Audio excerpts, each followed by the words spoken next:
नमस्कार। मैं हूं डॉक्टर आर एम जोशी और आप देख रहे हैं पोषण शिक्षा। पोषण शिक्षा के इस अंक में आज चर्चा का विषय होगा सार्कोपीनिया।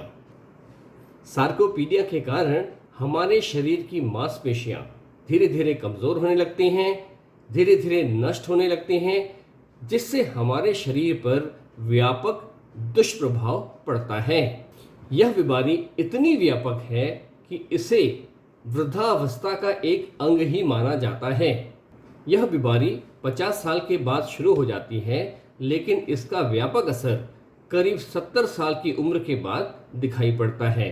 सबसे पहले सार्कोपीनिया के कारण हमारे हाथ पैर या मरीज के हाथ पैर बहुत पतले, दुबले और कमज़ोर हो जाते हैं। कमज़ोर हाथ पैरों के कारण अक्सर चलते समय उसका बैलेंस या उसका संतुलन बिगड़ जाता है और वो गिर जाता है। बार बार गिरने के कारण गंभीर चोट लगने या फिर हड्डियों का फ्रैक्चर होने की संभावना बहुत अधिक बढ़ जाती है। मरीज का पोस्चर खराब हो जाता है, शरीर आगे की तरफ झुक जाता है, क्योंकि अब कमज़ोर मांसपेशियां शरीर का भार संभाल नहीं पाती हैं। कमज़ोर हाथ पैरों के कारण उसे चलते समय अक्सर स्टिक या लाठी का सहारा लेना पड़ता है। जब इस रोग का प्रकोप बहुत अधिक बढ़ जाता है तो उसे चलने फिरने में बहुत अधिक तकलीफ होती है और उसे हो सकता है बाद में व्हील चेयर का भी सहारा लेना पड़े।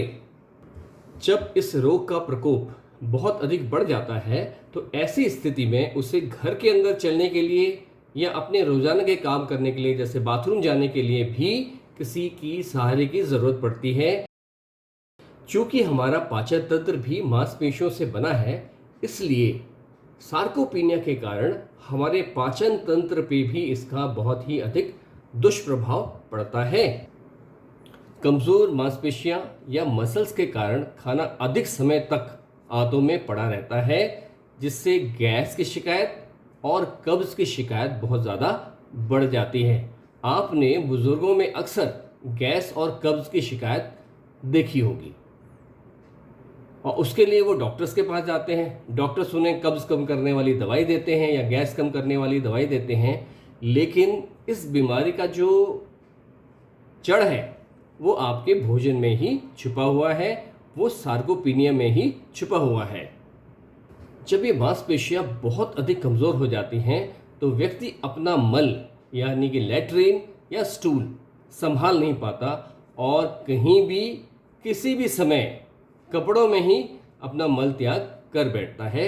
इसे डॉक्टरी भाषा में फीकल इनकॉन्टिनेंस कहते हैं।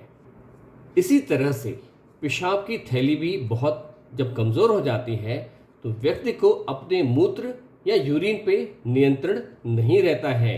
वो कपड़ों में ही मूत्र त्याग या यूरिनेशन कर बैठता है। इसे यूरिनरी इनकॉन्टिनेंस कहते हैं। एक बार जब फीकल इनकॉन्टिनेंस या यूरिनरी इनकॉन्टिनेंस शुरू हो जाती है तो डॉक्टर अक्सर डायपर लगाने की सलाह देते हैं।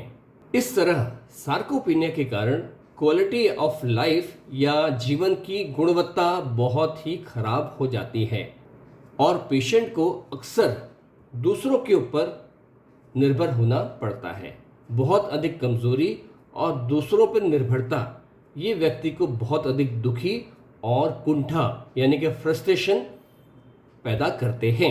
सार्कोपीनिया के कारण जीवन के अंतिम 10 से 20 साल बहुत ही अधिक कष्टदायी, कुंठाग्रस्त हो सकते हैं।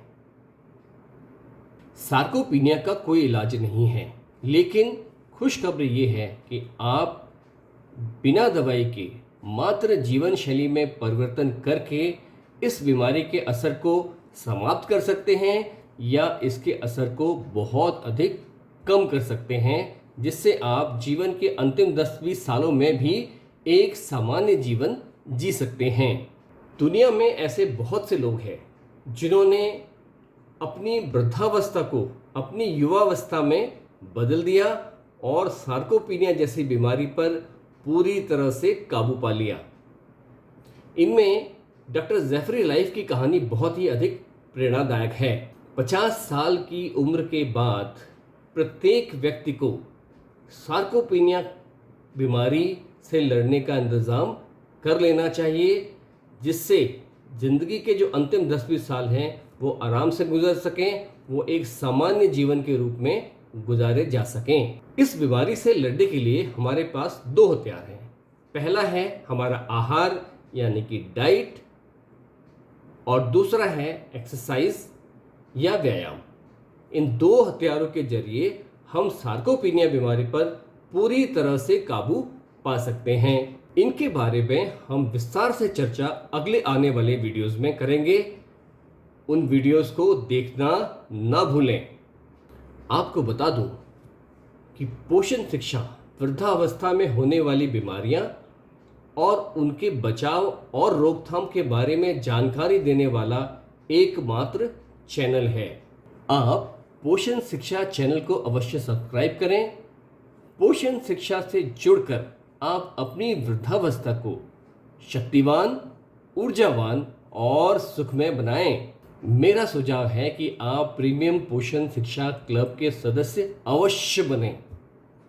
प्रीमियम पोषण शिक्षा में शामिल होकर आप उन सभी लोगों से जुड़ सकते हैं, उन सभी लोगों से संपर्क स्थापित कर सकते हैं जो अपनी वृद्धावस्था को युवावस्था जैसे बनाने के लिए कटिबद्ध हैं।